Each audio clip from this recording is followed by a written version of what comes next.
Juan capítulo 3, Biblias.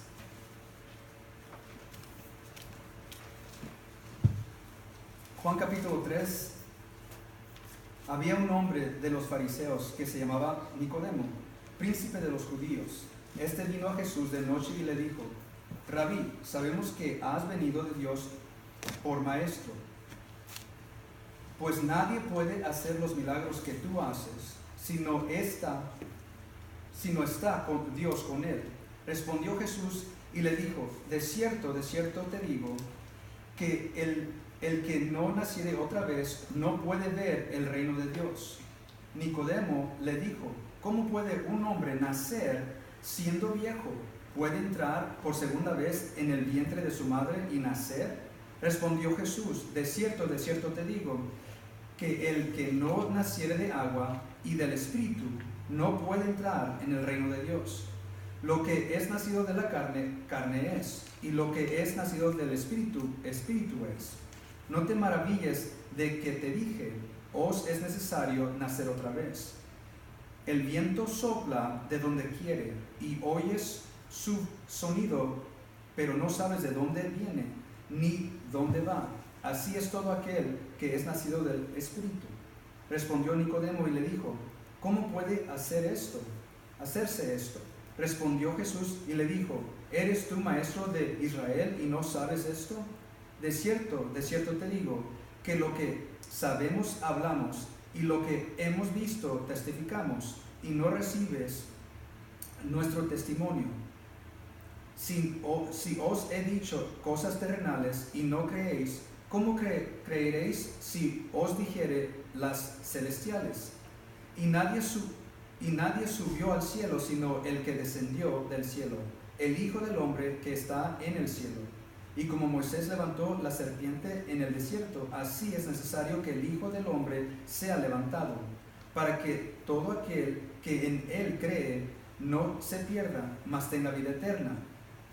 Porque de tal manera amó Dios al mundo, que ha dado a su Hijo unigénito, para que todo aquel que en él cree no se pierda, mas tenga vida eterna. Porque no envió Dios a su Hijo al mundo para condenar al mundo, sino para que el mundo sea salvo por él. El que en él cree no es condenado, pero el que no cree ya es condenado, porque no ha creído en el nombre del unigénito Hijo de Dios. Esta es la condenación, que la luz vino al mundo, y los hombres amaron más las tinieblas que la luz, porque sus obras eran malas. Porque todo el que hace lo malo aborrece la luz, y no viene a la luz, para que sus obras no sean reprobadas. Pero el que obra verdad viene a la luz, para que sea manifiesto que sus obras son hechas en Dios. Después de estas cosas vino Jesús con sus discípulos a la tierra de Judea, y estuvo allí con ellos y bautizaba. Y también Juan bautizaba en Enón, junto a Salim, porque allí había mucha agua. Y venían y eran bautizados, porque Juan no había sido aún puesto en la cárcel. Entonces hubo una discusión entre los discípulos de Juan y los judíos acerca de la purificación. Y vinieron a Juan y le dijeron: Rabí, el que estaba contigo al otro lado del Jordán, de quien tú diste testimonio, he aquí, él bautiza y todos vienen a él. Respondió Juan y le dijo: no puede el hombre recibir nada si no le es dado del cielo. Vosotros mismos me sois testigos de que dije: yo no soy el Cristo, sino que soy enviado delante de él. El que tiene la esposa es el esposo, mas el amigo del esposo que está en pie y le oye se goza grandemente de la voz del esposo. Así pues, este mi gozo es cumplido. Es necesario que él crezca y que yo mengue. El que viene de arriba sobre todos es. El que es de la tierra es terrenal, y cosas terrenales habla. El que viene del cielo sobre todos es. Y lo que ha visto, he oído, esto testifica, y nadie recibe su testimonio. el que recibe su testimonio certifica que Dios es veraz, porque el que Dios envió habla las palabras de Dios, pues Dios no le da el Espíritu por medida. El Padre ama al Hijo y todas las cosas ha dado en su mano. El que cree en el Hijo tiene vida eterna, mas el que es incrédulo al Hijo no verá la vida, sino que la ira de Dios está sobre él. Vamos a orar. Gracias, Señor, por esta oportunidad otra vez. Por favor, perdona nuestros pecados y haz cita con nosotros, Dios mío, para que podamos aprender y escuchar de ti hoy mismo, estar con el hermano Sean. Por favor, llénalo de tu espíritu, bendícelo y que nos hable de ti para que nos acerquemos más hacia ti, en nombre de Jesucristo. Amén. Amén. Ok, estamos ahí en Juan capítulo 3. Juan capítulo 3 es uno de los capítulos de la Biblia más famosísimos que se ha escuchado. Cada vez que si uno recuerda cómo es ver en la tele en los días de antes, cuando uno ve la tele, o si uno había participado en un partido de fútbol americano, siempre, yo recuerdo en mi mente siempre haber visto un hombre de la nada utilizando así una peluca de estilo afro, de color de arco iris, levantando un letrero que dice Juan 3:16, y era así supuestamente para llamar la atención al mensaje que traía ahí. Y claro que Juan 3:16, una de las escrituras, posiblemente el versículo más famoso de la Biblia, donde dice: porque de tal manera amó Dios al mundo que ha dado a su Hijo unigénito, para que todo aquel que en él cree no se pierda, mas tenga vida eterna. Y ese sí es un versículo que tiene el Evangelio todo envuelto en un versículo bastante sencillo. Pero lo que nosotros vamos a ver hoy en Juan capítulo 3, como claro que Juan capítulo 3 es un poco grande para intentar a ver de todo en un día, vamos a cortarlo a la mitad. Vamos a ver la primera mitad y vamos a ir más o menos versículo por versículo para ver qué es el mensaje que viene de este gran capítulo de la palabra de Dios. Comenzando ahí en versículo 1, la Biblia dice: había un hombre de los fariseos que se llamaba Nicodemo, príncipe de los judíos. Este vino a Jesús de noche y le dijo: Rabí, sabemos que has venido de Dios por maestro, pues nadie puede hacer los milagros que tú haces si no está Dios con él. Respondió Jesús y le dijo: de cierto te digo, el que no naciere otra vez no puede ver el reino de Dios. Ahora, muchas personas están confundidos en lo que es nacer otra vez. Este capítulo realmente nos indica qué es lo que es nacer otra vez. Vamos a verlo un poquito más en los versículos, pero si podemos voltear, guarda el dedo ahí en Juan 3 y volteamos de vuelta a Juan capítulo 1, donde estuvimos hace unas semanas. Pero en Juan capítulo 1 nos da la definición de qué es nacer otra vez. En capítulo 1, versículo 12, la Biblia dice: más a todos los que le recibieron, a los que creen en su nombre, les dio potestad de ser hechos hijos de Dios, los cuales son engendrados no de sangre, ni de voluntad de carne, ni de voluntad de varón, sino de Dios. Entonces ahí mismo es otro buen ejemplo de la Biblia que se define a sí mismo. La palabra de Dios se define a sí mismo, y nosotros comparando las cosas espirituales con espirituales, escritura con escritura, podemos ver que es el significado de algunas cosas que de otro modo nos podría posiblemente confundir. Entonces ahí mismo en versículo 2 dice: a los que creen en su nombre son los a quien les dio la potestad de ser hechos hijos de Dios. Dice que son engendrados no de sangre, ni de voluntad de carne, ni de voluntad de varón, sino de Dios. Entonces, para clarificarlo en nuestras mentes, podemos decir, ok, en cuanto si es algo que podemos tocar, si es algo que nosotros podemos oler, si es algo que nosotros podemos ver, esas son las cosas que se tratan de la carne, de las cosas físicas. Pero sabemos, regresando a Juan capítulo 3, que cuando uno nace otra vez, no es un nacimiento físico.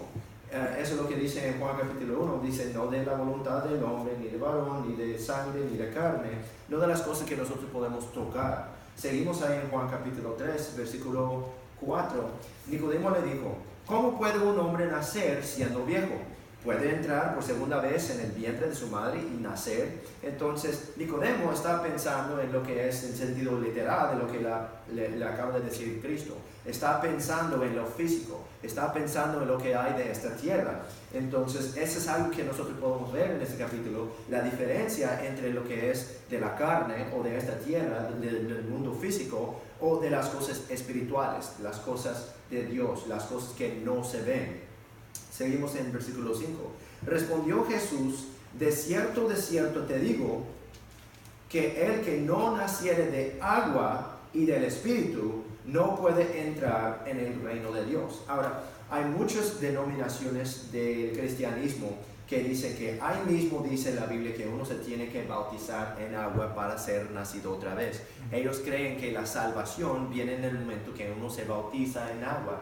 La denominación ahorita se me está escapando, pero yo creo que se llama la Iglesia de Cristo o algo así. Hay varias denominaciones carismáticas o pentecostales que también creen que uno tiene que ser bautizado para nacer otra vez, porque dicen ahí mismo en versículo 5 donde dice que uno tiene que nacer de agua y nacer del Espíritu y que no puede entrar en el reino de Dios si no lo hace. Ahora otra vez, ellos están sacando eso de contexto. Tenemos que ver qué es lo que dice el contexto para saber qué es lo que dice la palabra de Dios, porque cuando Él habla, Él lo dice varias veces para que no haya confusión, para que no haya manera que alguien podría malinterpretar lo que está diciendo.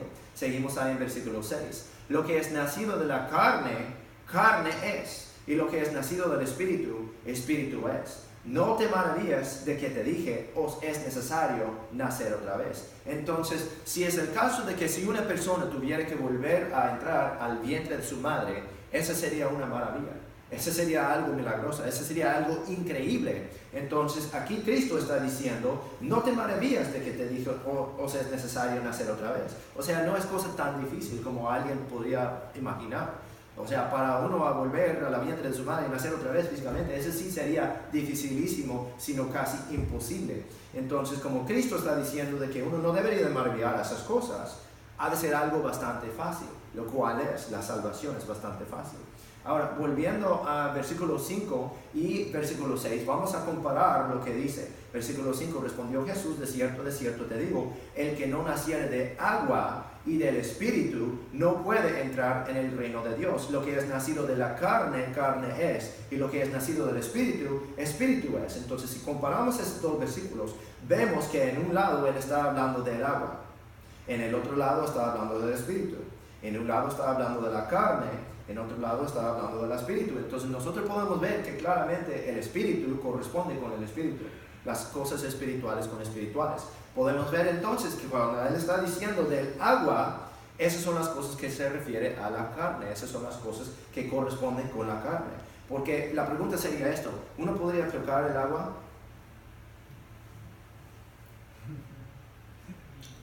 Me siente bastante bien. Uno puede tocar el agua, son las cosas físicas, son las cosas de este mundo. Entonces, si es algo que se puede tocar, no sería algo del Espíritu, es algo físico.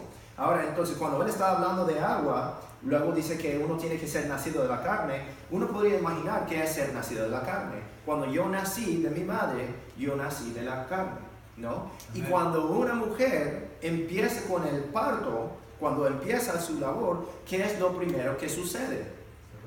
Se rompe el agua. Entonces uno podría decir que nacer de su madre literalmente es nacer de agua y nacer de carne. Entonces por eso, si nosotros comparamos los dos versículos, podemos ver que es el caso de que nacer del agua no es nacer del Espíritu. Guarda el dedo ahí por favor en Juan 3 y vamos a ir brevemente a 1 Corintios. 1 Corintios, nomás para meter este punto así bastante fuerte para los que todavía no lo tienen así firmes. 1 Corintios capítulo 1. 1 Corintios capítulo 1, comenzando en versículo 10. Este es un pasaje que sirve como otra evidencia para demostrar que la salvación no tiene nada que ver con el bautismo. Comenzando en versículo 10.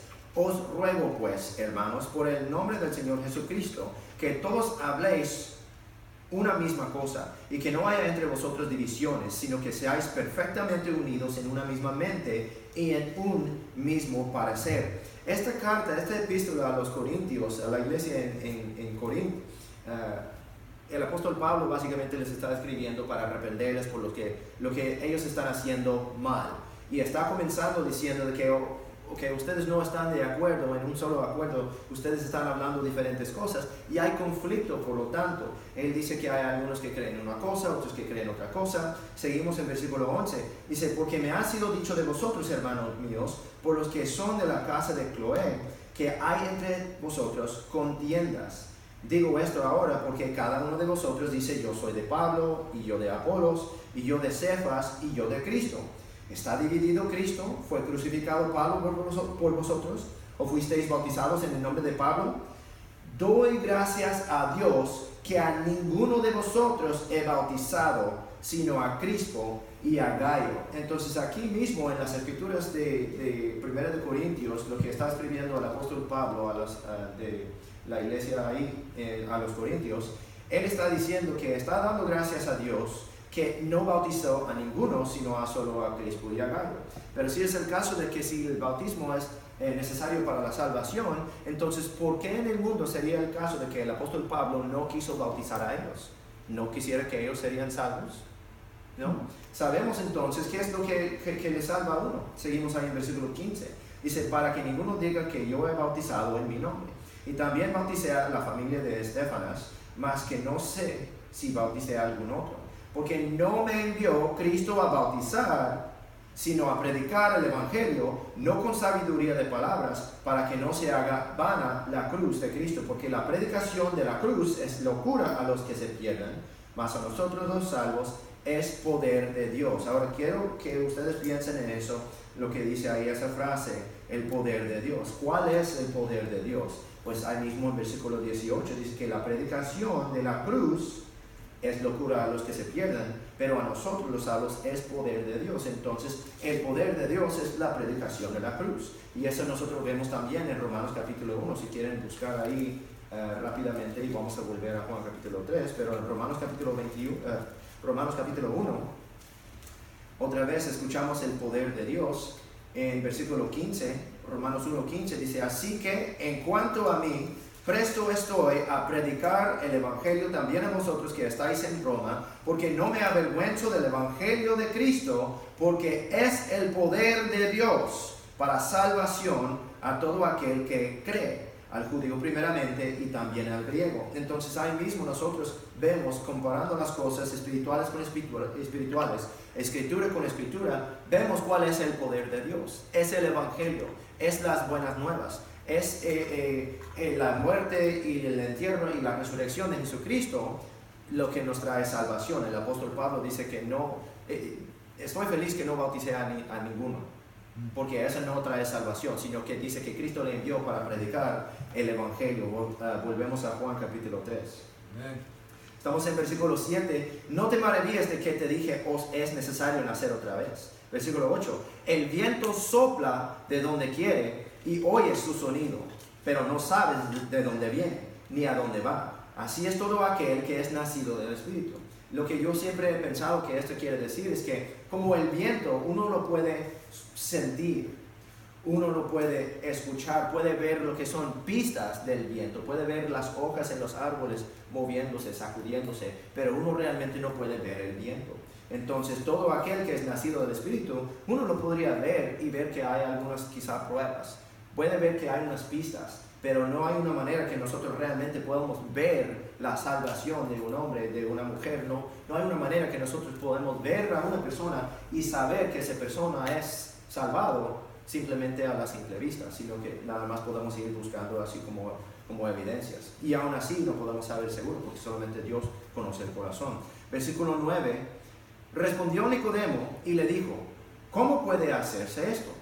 Respondió Jesús y le dijo: ¿eres tú maestro de Israel y no sabes esto? Ese es un punto muy importante, porque supuestamente Nicodemo es quien. Vimos al principio del capítulo, dice que había un hombre de los fariseos que se llamaba Nicodemo, príncipe de los judíos.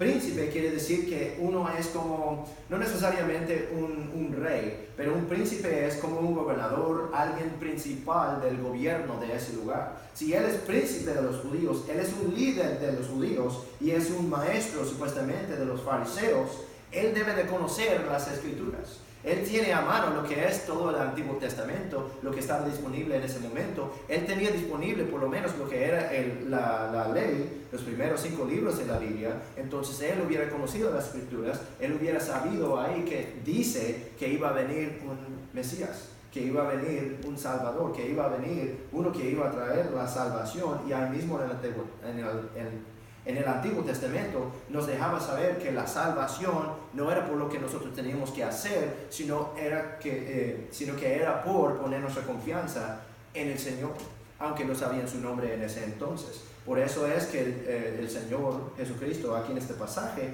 está respondiendo con él, diciendo: ¿eres tú maestro de Israel y no sabes esto? Como respondiendo a Nicodemo cuando él pregunta cómo puede hacerse esto. Siguiendo en versículo 11: de cierto te digo, que lo que sabemos, hablamos, y lo que hemos visto, testificamos, y no recibís nuestro testimonio. Y lo que está diciendo ahí es que le estamos diciendo cómo ser salvo, le estamos diciendo del reino de Dios, le estamos diciendo de cómo ser salvo, pero esta persona no lo cree, no lo está creyendo. Y se trata de eso, se trata de la fe. Sabemos que se trata de creer en lo que nos dice la Biblia sobre la salvación, que es por fe, no por obras. Sabemos en Efesios 2, versículo 8 y 9, donde dice: porque por gracia sois salvos, por medio de la fe, y esto no de vosotros, pues es don de Dios, no por obras para que nadie se gloríe. Dice: sois salvos por gracia, porque por gracia sois salvos por medio de la fe. Es por lo que uno cree, no por lo que uno puede ver, no por lo que uno puede tocar, no por lo que uno puede sentir, las cosas de la carne, las cosas de la tierra, sino que son cosas espirituales, son cosas que no se ven. Cuando dice ahí mismo, lo que hemos visto testificamos, en versículo 11, de cierto os digo, de cierto te digo, que lo que sabemos hablamos, y lo que hemos visto testificamos, y no recibís nuestro testimonio. Me recuerda de lo que dicen en Hechos capítulo 4, versículo 20, donde dice: no podemos sino hablar lo que hemos visto y oído. ¿No? A lo mejor estoy citando eso algo mal, pero dice que ellos no pueden hacer ninguna otra cosa sino testificar lo que ellos han visto y oído. Seguimos en versículo 12: si os he dicho cosas terrenales y no creéis, ¿cómo creeréis si os dijere las celestiales? Y nadie subió al cielo sino el que descendió del cielo, el Hijo del Hombre que está en el cielo.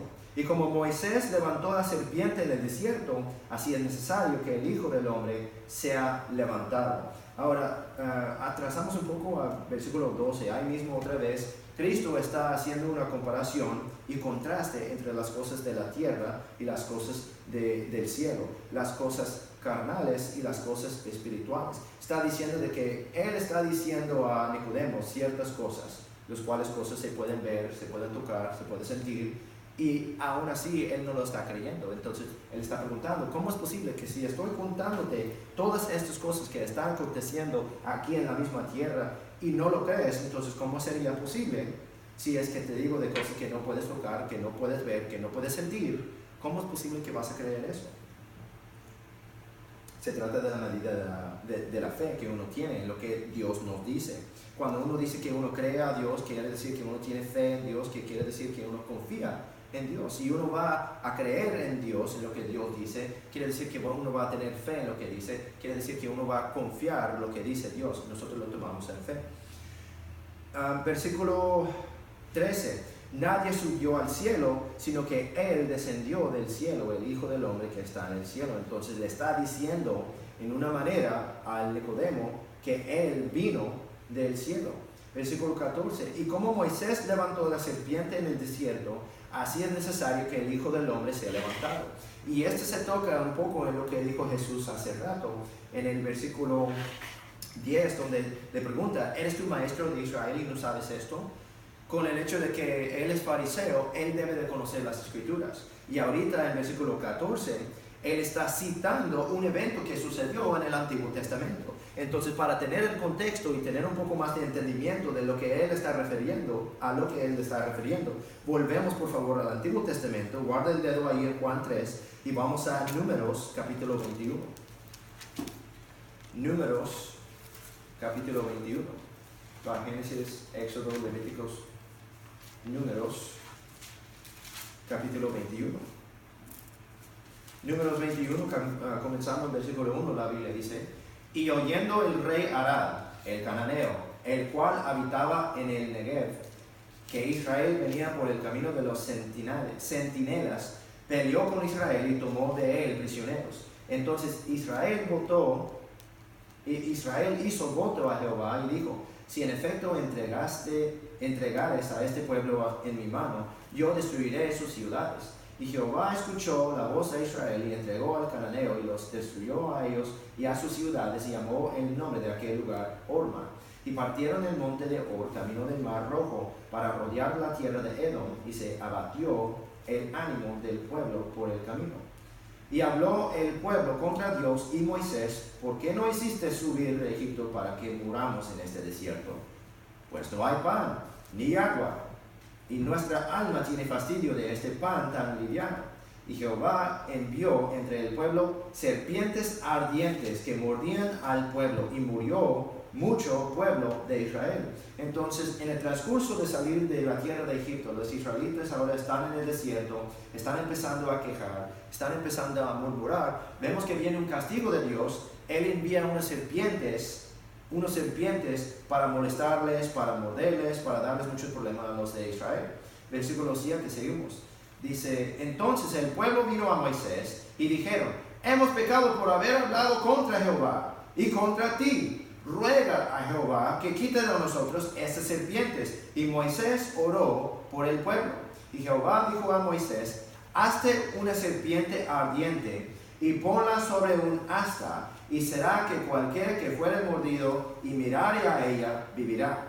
Y Moisés hizo una serpiente de bronce y la puso sobre un asta.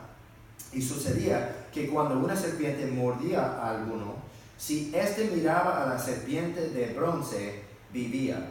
Y eso es lo que está refiriendo en Juan capítulo 3. Si volvemos a Juan capítulo 3, otra vez en versículo 14, donde dice: como Moisés levantó la serpiente en el desierto, así es necesario que el Hijo del Hombre sea levantado. Entonces aquí mismo Jesucristo está refiriendo a lo que va a suceder en el futuro. Él está profetizando de la manera que Él va a morir en la cruz. Dice: como Moisés levantó la serpiente en el desierto, así es necesario que el Hijo del Hombre sea levantado. Entonces nosotros sabemos que Cristo va a ser levantado en una cruz después de haber leído todo lo demás del Evangelio de Juan. Sabemos que así es como Cristo muere.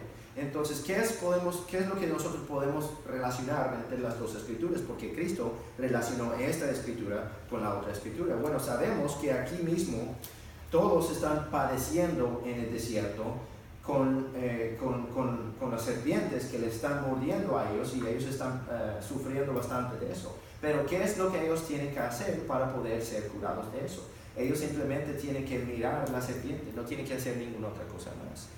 Y así es de fácil la salvación. Uno simplemente cree en el Señor Jesucristo, uno simplemente tiene fe en el Señor Jesucristo, pone su confianza en el Señor Jesucristo. No hay ningún bautismo necesario para ser salvo, es solamente por fe. Entonces lo que ellos tuvieron que hacer en este instante es creer lo que dijo Moisés, creer lo que dijo Dios, y mirar simplemente a la serpiente que está en el asta. Ahora, eso es lo que me recuerda. O sea, muchas personas tienen confusión con eso y dicen: ok, ¿cómo funciona eso? Bueno, sabemos que en el Antiguo Testamento hay bastantes imágenes, hay bastantes comparaciones, o sea, hay imágenes de lo que es por venir, hay señales de lo que hay por venir. En el Antiguo Testamento sabemos que el cordero que se mata para lo que es la Pascua representa al Señor Jesucristo. En este pasaje, en Números capítulo 21, muchas personas no saben a lo mejor, pero la serpiente en el asta también es una representación del Señor Jesucristo. Bueno, uno pregunta: ¿cómo es posible que una serpiente? Sabemos que hay otras partes en la Biblia, en Apocalipsis por ejemplo, donde dice que la serpiente es el diablo. es el dragón, es Satanás, es Lucifer. En el huerto de Edén vimos que fue la serpiente que fue con Eva y que la engañó en el huerto de Edén, que le mintió, y ese representaba a Satanás. Entonces, ¿cómo es posible que esta serpiente en el Antiguo Testamento podría ser una representación del Señor Jesucristo? Pues si podríamos dejar números, si podemos ir adelante a 2 de Corintios capítulo 5, 2 de Corintios capítulo 5, vemos qué es lo que Jesús hizo por nosotros. 2 de Corintios capítulo 5, vamos a ver cómo la comparación de la serpiente en el Antiguo Testamento corresponde con lo que hizo Cristo en el Nuevo Testamento en la cruz. ¿Qué fue lo que hizo por nosotros cuando estaba en la cruz? Versículo 19, ahí estamos en 2 de Corintios capítulo 5, versículo 19. Dice, de manera que Dios estaba en Cristo reconciliando consigo al mundo, no imputándole sus pecados, y nos encomendó a nosotros la palabra de la reconciliación. Así que somos embajadores de Cristo, como si Dios rogase por medio de nosotros, os rogamos en nombre de Cristo, reconciliaos con Dios. Al que no conoció pecado, lo hizo pecado por nosotros, para que nosotros fuésemos hechos justicia de Dios en él. Entonces aquí mismo, versículo 21, dice que al que no conoció pecado. ¿Quién es el que no conoció pecado? El Señor Jesucristo. Él es el único perfecto, Él es el único que vivió sin pecado. En el libro de Hebreos capítulo 4, no tiene que ir ahí, pero en Hebreos capítulo 4, versículo 15 dice, porque no tenemos un sumo sacerdote que no pueda compadecerse de nuestras flaquezas, sino uno que fue tentado en todo según nuestra semejanza, pero sin pecado. Entonces el Señor Jesucristo, no teniendo pecado, dice en versículo 21 del capítulo 5 de 2 de Corintios, dice, lo hizo pecado por nosotros. Entonces, ¿qué otra representación mejor podríamos imaginar del pecado que una serpiente? Una serpiente representa muchas veces en la Biblia el diablo, Satanás, Lucifer, el diablo. Entonces aquí mismo dice que lo hizo pecado por nosotros. Entonces si el pecado proviene del malo y Cristo se hizo pecado, no estoy diciendo que se hizo el diablo por nosotros, pero Él agarrando en su propio cuerpo, tomando en sí mismo todos los pecados del mundo, dice en 1 de Pedro capítulo 2, versículo 24, quien llevó Él mismo nuestros pecados en su cuerpo sobre el madero, para que nosotros, siendo muertos a los pecados, vivamos a la justicia, por las heridas del cual habéis sido sanados.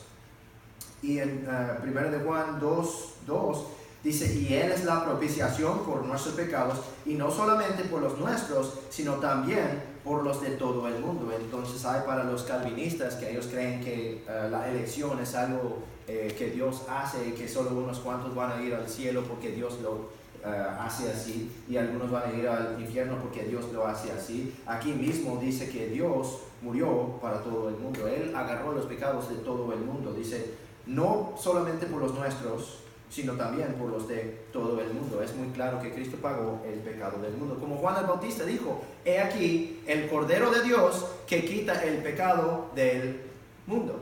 No de algunos del mundo, no de unos cuantos del mundo, pero del mundo, el mundo entero.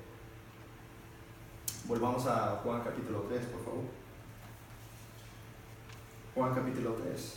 Así que, versículo 14, y como Moisés levantó la serpiente en el desierto, así es necesario que el Hijo del Hombre sea levantado. ¿Para qué? Para que todo aquel que en él cree no se pierda, mas tenga vida eterna. Porque de tal manera amó Dios al mundo, que ha dado a su Hijo unigénito, para que todo aquel que en él cree no se pierda, mas tenga vida eterna. Y ya es otra vez un ejemplo donde nosotros vemos cuando Dios quiere que nosotros entendamos algo que es sumamente importante, Él lo repite.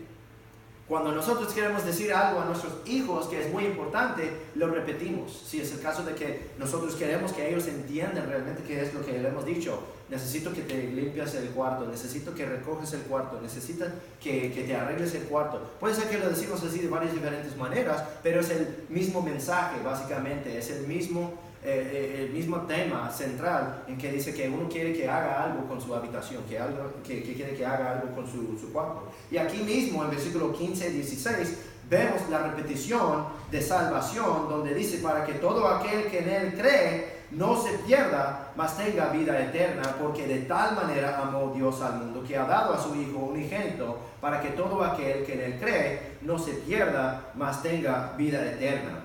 Versículo 17, porque no envió Dios a su Hijo al mundo para condenar al mundo, sino para que el mundo sea salvo por él. Otra parte en el Evangelio de Juan, Jesús dice que yo no vine a juzgar a nadie, sino que va a tener en el final, en los días postreros, quien le juzgue y va a hacer la misma palabra que Dios había hecho. La misma palabra que ellos estaban leyendo, la misma palabra que ellos habían escuchado y leído y que conocieron. Como dice en Romanos 1, que ellos ya supieron, ellos ya conocían lo que era la justicia de Dios, lo que era el juicio de Dios, y que ellos se hicieron injustos de todos modos. Versículo 18, el que en él cree no es condenado, pero el que no cree ya es condenado porque no ha creído en el nombre del unigénito Hijo de Dios. Ahora, aquí vemos que dice que uno tiene que creer en el nombre del Hijo de Dios. Escuchamos muchas veces que la gente dice que creen en Dios, pero ¿eso qué quiere decir? ¿Qué Dios? ¿Cuál Dios? Sabemos que Dios tiene un nombre y aquí clarifica y dice que uno tiene que creer no solamente en el Hijo de Dios, el Hijo unigénito de Dios, pero tiene que creer en su nombre. ¿Qué quiere decir el nombre del Hijo de Dios? Guarda el dedo en Juan capítulo 3 y regresamos a Mateo capítulo 1.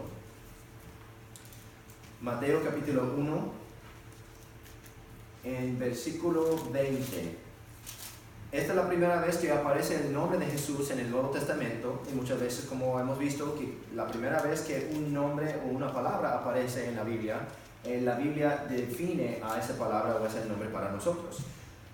Mateo capítulo 1, versículo 20 dice, y pensando él esto, he aquí, el ángel del Señor le apareció en un sueño, diciendo, José, hijo de David, no temas recibir a María tu esposa, porque lo que en ella es engendrado del Espíritu Santo es, y dará a luz un hijo, y llamará su nombre Jesús, porque él salvará a su pueblo de sus pecados. Entonces dice que la razón por qué le va a nombrar a su hijo Jesús, porque dice que él salvará a su pueblo de sus pecados. O sea, Jesús quiere decir Salvador, es salvación. En Lucas capítulo 2 o capítulo 3, cuando el Simeón en el templo levanta a la criatura, levanta al bebé Jesús, cuando él es bebé en el templo, dice que mis ojos han visto la salvación de Dios. Volvamos a Juan capítulo 3. Versículo 18, el que en él cree no es condenado, pero el que no cree ya es condenado porque no ha creído en el nombre del unigénito Hijo de Dios. Versículo 19, y esta es la condenación, que la luz vino al mundo y los hombres amaron más las tinieblas que la luz, porque sus obras eran malas, porque todo el que hace lo malo aborrece la luz y no viene a la luz para que sus obras no sean reprobadas, pero el que obra verdad viene a la luz para que sea manifiesto que sus obras son hechas en Dios. Me recuerda de lo que decimos ayer cuando salimos a ganar almas, que estaba yo con el hermano Mike y nosotros estuvimos tocando puertas ahí en un parque de trailers. Y cada vez que nosotros acercábamos a una puerta, algunas puertas tenían como, no sé cómo se llamaría en español, pero como un awning, como un techo, como un techado allá delante de su puerta. Y cada vez que nosotros íbamos acercando ahí, se nos iba un poco la luz porque estuvimos como cubiertos del sol. Y algunas casas estaban más oscuras que otras. Al entrar ahí en el porche que tenían ahí, con el techado que tenían ahí, íbamos como alejando un poco de la luz. Y llegamos a una puerta que realmente era un poco asustante, o sea, no me puso un poco nervioso, pero yo sentí la oscuridad que había ahí. Y cuando iba yo a tocar la puerta, la persona que contestó no abrió la puerta, sino que contestó desde atrás de la puerta. Había una ventanita que estaba ahí. Y en esa ventanita había como un trapito que estaba ahí para bloquear la luz y prevenir que la luz entrara a su casa. Y cuando esa persona me contestó, abrió el trapito y desde la ventanilla, así, nomás vi su carita, me dice, o sea, ¿quién es? Yo digo, soy Sean Jolly de Charity Independent Baptist Church, estamos aquí para invitar a la gente a la iglesia y también predicando las buenas nuevas del Señor Jesucristo y fe a través de su nombre. Pues ella dice, bueno, yo ya soy salva, Ok. ¿Usted cree que hay algo que se puede hacer para perder la salvación? No, no creo. Y le digo, ok, pues está bien, gracias. Dice ella, ok, está bien, gracias. Y cierre ahí otra vez la ventanita y se va de vuelta a la oscuridad. Ahora, si yo sentía la oscuridad estando allá afuera de la puerta, debajo del techado, encima del porche, me pregunto yo, ¿qué oscuro ha de haber estado dentro de su vivienda, dentro de su casa? Y me pregunto yo, ¿por qué no quiere salir? ¿Por qué no quiere hablarnos? ¿Por qué no quiere convivir con el pueblo de Dios? Si supuestamente ella sí dice que es salvada, si ella supuestamente tiene fe en el Señor Jesucristo, ¿por qué será que ella no quiere salir a la luz? Y la respuesta se encuentra aquí mismo en el pasaje de Juan capítulo 3. Dice, esta es la condenación, versículo 19, que la luz vino al mundo. Jesús luego en el Evangelio de Juan dice que vosotros sois la luz de este mundo. Dice, yo soy la luz, pero yo me voy de este mundo. Dice, ahora vosotros sois la luz del mundo. Dice que no hay que esconder la luz, sino que uno debería de dejar brillar la luz para que todos lo vean. Esto no está en mis notas, pero estoy recordando que lo vi hoy en la mañana en Mateo capítulo 5, si podían guardar su lugar en Juan 3 y irse a Mateo 5.